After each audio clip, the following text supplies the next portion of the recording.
कांग्रेस अध्यक्ष सोनिया गांधी ने आज एक बार फिर कांग्रेस शासित राज्यों के मुख्यमंत्रियों के साथ वीडियो कॉन्फ्रेंसिंग के जरिए बैठक की।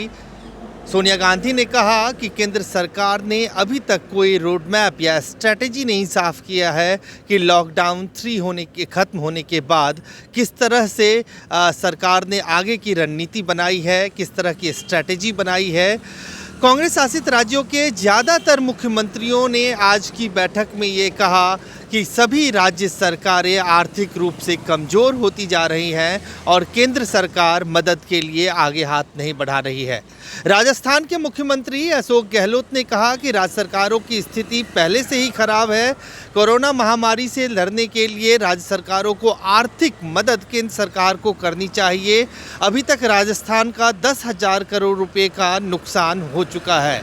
इसी तरह से कैप्टन अमरिंदर सिंह पंजाब के मुख्यमंत्री ने कहा कि उन्होंने 2 तरह की रणनीति पे काम करना शुरू कर दिया है, जिसमें एक तो ये कि लॉकडाउन ख़त्म होने के बाद किस तरह से ज़िंदगी को पटरी पे लाया जाए और दूसरा किस तरह से पंजाब की अर्थव्यवस्था को दोबारा से उसको पटरी पे लाया जाए और उसको लेकर एक विज़न तैयार किया है कि किस तरह से आर्थिक गतिविधियों को फिर से चालू किया जाए।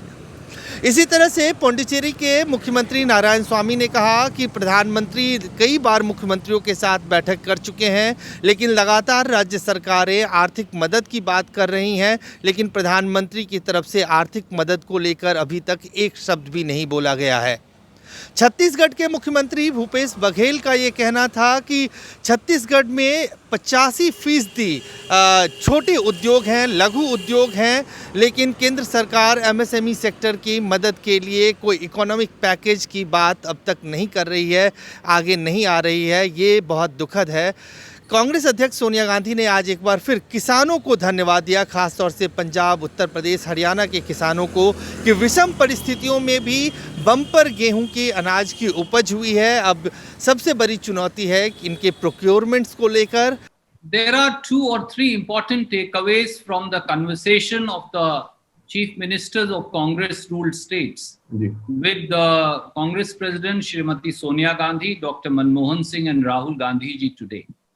Firstly, all the states were unanimous in pointing out that Government of India is pushing the states towards fiscal distress by not announcing and allocating resources to fight COVID-19, as also to fight the economic crisis that is looming large around across cities, towns and the villages of India.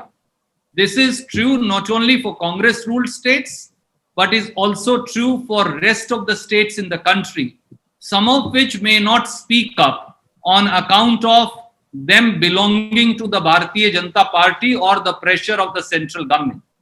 Secondly, the states, as also people of India, want to know what after lockdown 3.0. What is the objective as also the achievables of lockdown 3.0 up to 17th of May 2020, not only in terms of testing, not only in terms of rapid testing kits of quantifiable quality, not only in terms of availability of personal protection equipments, but also in terms of reaching out to different vulnerable sections of the society, as also reviving our industry and economy per se. There seems to be neither a roadmap nor an exit strategy. Was that the reason why Prime Minister chose not to come forward and announce lockdown 3.0? But the concern is, will now there be a lockdown 4.0 and 5.0? And when will it finally end? And when will life really begin in a safe fashion? Prime Minister Shri Narendra Modi and his government needs to give answers to these questions. And finally, the chief ministers were of the opinion that they will once again write to the Prime Minister and ask for financial assistance to be shared with the states so that the fight can be fought jointly with center leading the fight and the states being the executing partners on the ground. सवाल होना चाहिए कि जब प्रधानमंत्री और भारत सरकार प्रांतों को आर्थिक राहत पैकेज नहीं दे रहे तो देश के पास विकल्प क्या है? कांग्रेस देश का एक छोटा सा हिस्सा है और हम देश की आवाज को प्रतिबिंबित करने और बुलंद करने का काम करते हैं। इसलिए ये प्रश्न केवल कांग्रेस शासित राज्यों तक सीमित नहीं, ये विपदा, संकट और दुविधा हर राज्य सरकार के सामने है। एक तरफ कोरोना महामारी की मार, दूसरी तरफ व्यापक आर्थिक संकट और तीसरी तरफ मोदी जी एक पाई भी प्रांतों को हस्तांतरित नहीं कर रहे। ऐसे में जो लड़ाई कोरोना से लड़ी जानी है वो तो गांव, कस्बे, देहात और शहरों में लड़ी जाएगी, ना कि दिल्ली के राजभवन में जैसा मोदी जी कर रहे हैं।